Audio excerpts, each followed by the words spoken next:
Hey y'all, I have a headache this morning. I'm trying to laugh myself out of this headache. I was gonna quilt, but I can't do it while I have a headache. That's just something I just can't do with a headache. So I saw so many things this morning that I thought, oh my gosh, this really is clown world. It's the craziest thing. But before that, I've often said, I'm not gonna call the cops when something happens on this property. I just don't think I'm going to. My husband may have a different idea, but when I saw in Springfield, Ohio, now this Springfield, Ohio is just an example of what's going on all over the country where these people are being pushed in, and these Haitians are having accidents constantly because their cars don't have tags on their cars. I lived in Ohio, so you're supposed to have a tag on front and back of your car. Here in my state, you don't have to, only the back, but you have to have 2 tags on your car. These guys are driving around in almost brand new cars with no tags, and they're causing accidents right and left. One person said, in the last 3 months, I've had 2 accidents with these people, and she said, the second time the guy was drunk, and the cop said, we are not allowed to arrest them. So if anybody else who is stopped by a cop with no tag, they'll have their car impounded. But not these guys. And this guy had an accident. I watched this guy. He was talking to the cop, had an accident. The person in his car was taken to the hospital, and the person he had an accident with was a mother with a child in her SUV. And the cop is talking to him, and the reporter, who's been basically living there lately to watch all this, he said, "You watch." He said, "He's going to let him go. He's just going to let him slide." He talked to him for a while. What do you know? You're free to go. They're not allowed to touch them. They are hands off with these people. They have more rights than the citizens who pay the taxes they have. So that tells me we cannot trust the police. These cops doing the bidding of this couple in the White House. Oh well, couple. Joe Biden's gone. He's basically, he's persona. He's just gone. So the person in the White House, who's in the White House now and still says, we just, we're going to do this, we're going to do that. To fix the problems you caused. You don't know how. But these people, gosh, what is that? Things flying around me. I lost my train of thought. The police have been told hands off, that you can't touch these people. They can do whatever they want. And this person had this accident. She said the second time the cop said, I can't arrest him. I'm not allowed to touch him. And so she's had to pay deductibles, and she was injured. He or she, I don't know, man or woman, I can't remember, was injured in that car accident, and they have no... So people are saying, well, do they have insurance? Do they have a driver's license? No, they don't have insurance. Of course they don't. Or hers wouldn't have had to pay for her accident. It was their fault. So you can't depend on law enforcement in this day and age under this administration. Did you see the Oprah interview with her? I can't stand to listen to her, but I saw one piece of it where this couple on the view screen was asking, what are you going to do? What's your plan to bring down prices? And her answer was less related to the question than it was in the debate. She didn't do her normal memorized question. It was like, she said, well, you rightly have a right to expect what you rightly have a right. It's like, what? How many times do you want to say rightly? I mean, she's broken. She's broken. She is broken. She can't speak if she hasn't memorized her lines. She's just broken. She's one of those childless cat ladies that J.D. Vance was talking about, except I don't know if she even likes cats. I'm not going to say another thing I was going to say. Let's just skip that one. I don't know if she even likes cats. She certainly don't like children. She doesn't have any children. She's childless. She might have been pregnant before, but she's childless now. Let's just put it that way. Alley cats tend to get pregnant a lot, so anyway, I don't know. And even Oprah, who is like the queen of evil, she's nodding, and it's like, but you can tell her face, she's like, this is the dumbest woman I think on the planet, but we got nobody else, so we're going to have to pretend she's not. Oh, God. There are no words. There are just no words. But I tell you what, Tim Walsh, she picked a winner in that guy, didn't she? She picked a winner in that one. I heard him up there rally. He goes, we can't take 4 more years of this. It's like, Tim, you realize you're saying we can't take 4 more years of the person that you are partnered with now. and you're running for office with, you can't take 4 more years of this because she's been there for 4 years. You're saying we can't take any 4 more years of Kamala Harris. So I don't know how happy she would have been to hear him say that. I mean, I'm sure people in the audience were going, what'd she say? What did he say? What did he say? Boy, dumb as a box of rocks. What is most disturbing though, honestly, I'll tell you about something in a minute. It just cracked me up. It was sad, but it cracked me up. But right now, you've heard Harris say in her speeches, when I realized it was a stroke of my pen, I could level charges against people and I could make them stay in jail for 48 hours and then they'd have to go to court and use their money to fight. They might lose their job and then they might go to prison. That's a lot of power.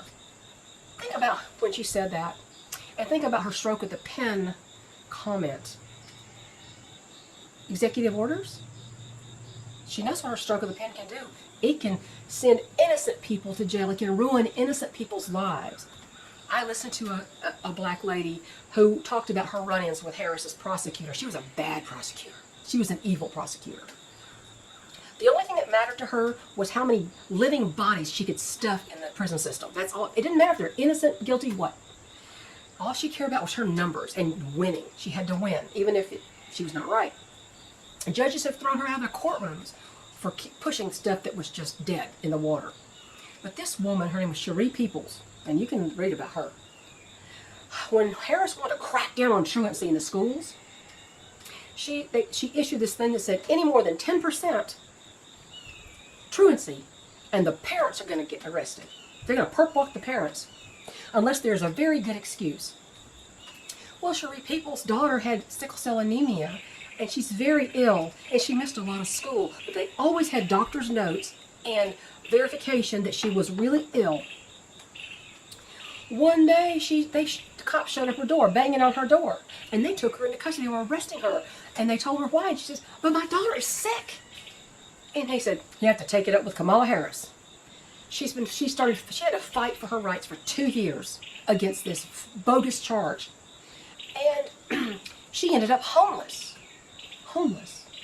She ended up losing her home because of Kamala Harris. And she was innocent, and Harris didn't give a crap. She didn't care. She violated her own rule about unless there's a good excuse. Well, I'm sorry, if you have a child in a hospital bed being cared for, she has an excuse. That's the person that wants to be the president of the United States, who with a stroke of her pen, she can ruin people's lives and be gleefully cackling about it.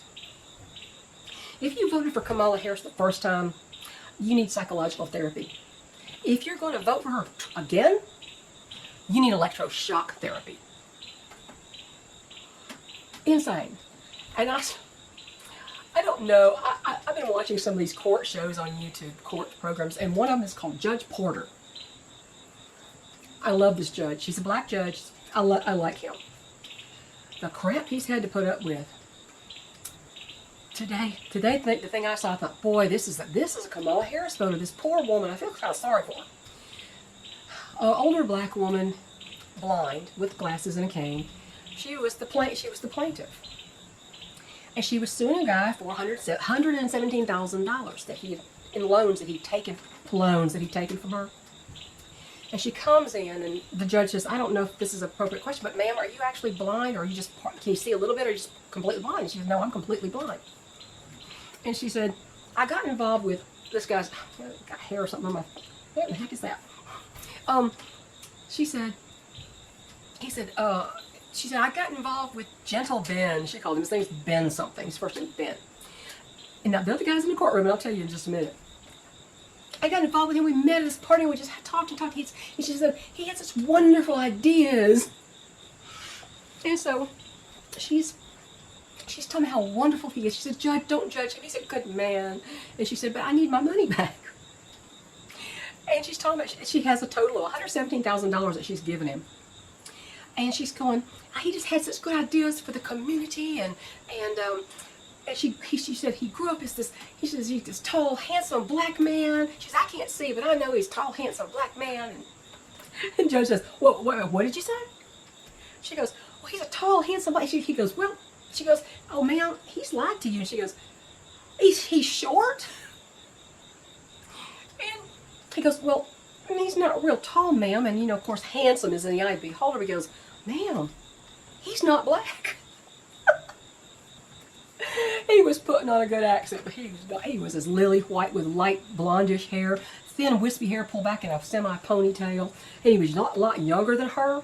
Not a lot, I guess. He's probably in his late 40s or mid-40s, and she's obviously in her late 50s to 60s, maybe. I mean, just guessing, because I couldn't see her eyes. But, she goes, what do you mean? Are you sure? He goes, yes, ma'am, I'm sure. He said, he talked to his bailiff. He goes, tell her. He goes, oh, man, he is not black. He's very, very white. He's very white. And she goes, not even light skinned? He goes, no, ma'am, he's not even light skinned black. He is white. He's white like salt on my chicken white or something like that. I don't know what that phrase is. He said, I never heard that before. So she goes, oh, no. He goes, Mr. I think his last name was Mitchell. I don't know. She said, what did you do with all that money she gave you? Well, I'm going to donate it to the community. And this, that. She goes, the judge says, I live here and I'm on a lot of boards of a lot of organizations that help young black youth. And he says, I've never seen you before. I've never seen your name on a donation before. He said, what'd you do with the I said, I'm donating or I am going to donate. He goes, you are going to donate? He goes, oh, he was starting to, you could see him the smoke starting to come out of his ears. Because he knew the guy scammed her. And he said, bailiff, take him into custody. So he got handcuffed. And he said, this is just like every other black man. You're going to arrest me just like every other black man. He goes, I can identify as black. He's a con man. And this poor woman lost all this money. She goes, Judge, I need my money. It's not that she said, he's a good man, but I need my money back. And Judge says, ma'am, I'm going to try to get your money back. But he said, right now, we got some other business with this guy. He's going to jail for fraud. So, and I thought, you poor lady, there's a lot of kinds of blindness. She was physically blind, and she was a little bit emotionally blind, too. Because she said, oh, they had an intimate relationship for years. And the judge is like, huh? And the guy kept calling her, baby, be careful, baby. Cause, I mean, he was still playing up in the courtroom. It was so, and all the people in the audience were they were like, oh, they were just, their jaws were on the floor. And there were a lot of black people in the audience. This poor woman, she got conned because she was blind and couldn't see who she was dealing with. And she didn't get any clues from his voice or anything, I guess. So he was putting on an accent pretty well. This hood accent, it was so ridiculously fake. And I kept looking at this lady going, wow, she's like the typical Kamala Harris voter. She's totally blind. She's conned into giving all she has to this fraudster. She doesn't even know she's being scammed. She's trying to defend him even as she's being scammed. She's trying to defend him to the judge. Well, don't think too harshly of him, Judge. It just reminded me of every Kamala Harris voter who's completely put their brains on a shelf to vote for this person. And then, of course, there was this person who's running against Elise Stefanik, Paula Collins, I think her name is. She thinks all of us, these MAGA people. You mean the pro-Constitution, pro-America people? What's a MAGA Republican? What's a MAGA? You don't want America to be great again? The answer is no, they don't. That's why they're doing this. And she wants us all put in re-education camps. Yeah. We still got the Nazi mindset going on here. That's why we have the Second Amendment, folks. That's for that type of government. That's why we have the Second Amendment, protect ourselves against invaders. I don't understand why people in Springfield, Ohio don't take their town back. Don't put their foot down. Stop whining at council meetings. Recall the city manager and all the council members. Wipe that board clean and start over. That's what they did in Pigeon Forge, Tennessee with that lady who's trying to, that they took her house by eminent domain and never gave her a dime for it. I don't know how that case is now, but they got rid of the whole council is gone. That's what Springfield, Ohio needs to do, and they need to stand up for them. I've seen several reports from women who said they don't go anywhere unarmed anymore. Well, you shouldn't these days, anywhere. But certainly not Springfield. These invaders have tried to lure them into vans. They've tried to lure children. They've been stalked. Where are the men standing up? Where are the men? Where are the men? Eat too much soy for breakfast, I guess. Kamala Harris soy, because you know she hates red meat. But oh my God, I'm going, the one thing after another I'm looking at this morning, I'm going, holy crap, I'm getting a headache. But I was starting to laugh because this is just so ridiculous. I'll say it again, if you voted for Kamala Harris the first time, you probably need some therapy. If you plan to vote for the second time after the hell we've been through for 4 years, as Tim Walz says, we can't go through 4 more years of this. If you're going to do that a second time because you just don't like Donald Trump's personality, how stupid is that? You seriously need electroshock therapy. I say it again, you need electroshock therapy. You really do. Forget the re-education camps. Just shock therapy. Go right shock therapy. Holy cow. Well, anyway, that was my morning. Going, huh? What? Boy, I tell you, this is this tight. Now, when you look at some of the leftist-leaning polls, they'll say, oh, they're neck and neck, and she might be a little up front of Donald Trump. Oh, don't believe that. The better pollsters, On Point Politics, Atlas Intel, there's some of these people that given Donald Trump a 99% chance to win this election. They said he's way ahead in all the swing states, and he's right neck and neck in Virginia. Virginia, of all things. And one of the guys said he feels like he'll probably take the other districts in Nebraska. You know, Nebraska's all red except for a couple tiny little districts there that are blue. He thinks he's going to turn those too. Because people are sick and tired of it, and they're not blind. Some people are stupid, yeah. You can't, it's not, you know, I don't like call people stupid, because a lot of times it's not stupidity, it's really just ignorance. And it's ignorance, it's self-imposed ignorance, because they haven't done any research to find out the truth about anything. But some of these people, I swear, are actually brain dead stupid. It's not that they're ignorant, they are ignorant, but they're also stupid. It's like they can't quite grasp facts that are presented by thousands of people, and they're going, oh no, I can't, no. It's like the monkeys, you know, hear no evil, speak no evil, see no evil, that kind of thing. They don't want to see any of that. Well, the wench that you're trying to re-elect, or trying to, I say re-elect because she is the presumptive nominee here. She whether she got it by hook or crook, they stuck her up there. And now you might be regretting that about now. Because I don't think it's going to be pretty. No matter who is declared the winner in this contest, I think we're going to have more Antifa tards, more BLM, even though BLM is even going, what's wrong with her? What is wrong with her? See some people BLM going, what is her problem? This is an idiot. We weren't even asked. Why they just stick her up there? She's stupid. That's what they're saying. Too late to come to your senses now if you destroyed half the country. You know, sometimes you get what you deserve. But anyway, that was just my morning. I thought, I'm just going to have to come in here and laugh about this insanity because I have a headache and I can't quilt right now. So, garden season's about over. And I think I'm going to close it up for the winter, and I'm just going to go into my hibernation. I'm still in the process of, we started painting the bathroom. We don't get far because my husband's back won't let him stand up there and do all that.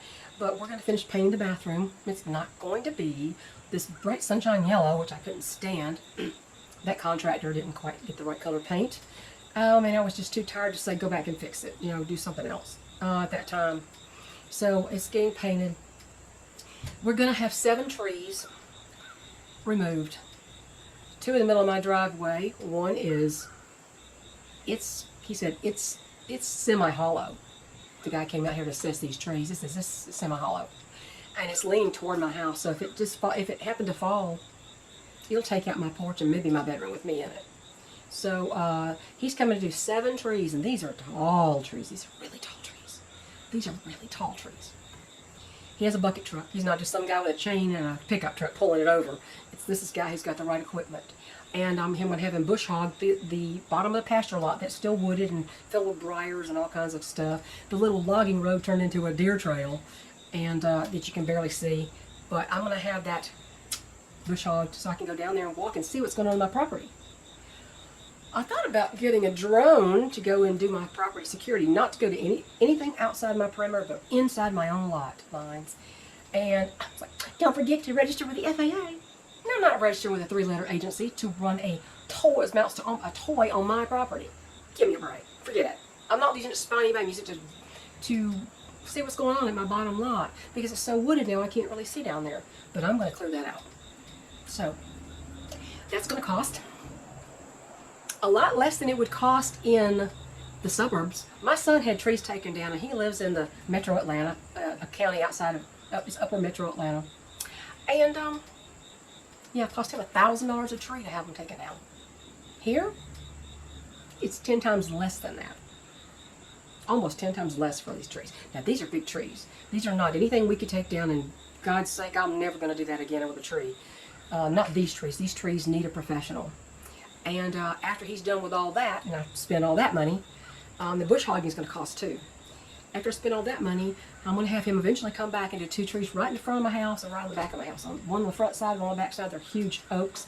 And I'm going to have him take those down too as well. So I'm tired of the giant limbs falling on my roof. We're lucky one hasn't come down in first and come right through the roof so far. And of course, 22 years ago, they weren't that tall. So that's what we got going on here. It's really hot today. However, we're going to go into after today. It's going to go down a little bit, and then it's going to be in the 70s for highs. I'm so ready for that. Oh, please, come on, come 70s, please. I can't take this heat anymore. And I think partly that's my headache going on too. It's been very hot. The humidity's been really bad. So I don't do humidity. If I go outside and it's 65 degrees and it's humid, I am hot. That's how sensitive I am to that. And it was 65 degrees this morning, and it was hot to me because I went out in blue jeans and I came back in and put on shorts. I couldn't stand it. It was just the humidity. It's just humidity. So I'm going to quit rambling. So I hope you got a little bit of laugh out of the few things I mentioned earlier. And, you know, I know a lot of you really love the political. You don't like, some people like the chicken videos, but some people just are not interested in that because, I mean, they're the love of my life. You know that. I love my birds. I can't imagine life without my birds. You know, not everybody wants to keep chickens. Now, if you plan to keep chickens, I've got a lot of educational videos on managed chicken health and chicken management and all that on this channel. If you have a specific request about a subject to do with chickens, put that below because, you know, I love talking about chickens. I love chickens. I've been talking to the breeder. I'm going to get this eggs from this breeder, and I've been talking to him through email. And I said, you know, he was emailing me through my husband's Facebook page, which is where we found him. Facebook account, and I said, he said, here, email me at this address. I said, I love to talk chickens. So we've been doing that. So he's a very well-known breeder of superior barred Plymouth Rocks. And yeah, you think it's expensive to buy eating eggs? What do you buy hatching eggs from quality stock? I'm talking, you know, $125 for 2 dozen eggs, plus shipping. But it's the breeding you're paying for. Now, not all of them might hatch. That's the way it is. But my incubator's humming along. It's working fine. I've got another thermometer to be a backup for that one to make sure that the digital part of the incubator is actually working properly. And we're ready to go. They're ready to go. I can't believe how excited I am about this. It's crazy. I didn't really want to. I thought this is too much trouble. I don't want to do that. I don't want to take care of young birds through the winter. Blah, blah, blah. But I think it's going to be okay. I think I'm going to hatch soon enough that it won't be so bad this winter. They'll be big enough that they can tolerate the cold and all that kind of stuff later. Birds are fully feathered by the time they're 6 weeks old. Some of the males they don't feather as quickly as the females in this beautiful quality barring genetics. They don't feather quite as fast. Generally, males don't feather as fast as the girls. But you know, I think it's going to be in time so they can avoid the worst of the winter. So anyway, have a great day, everybody. I hope you enjoyed some of the insanity of clown world. You know, all you can do is laugh at the clowns. Some of them are kind of creepy, but you know, they're supposed to be funny, but they're actually kind of creepy, aren't they? Bye, y'all. Have a great day.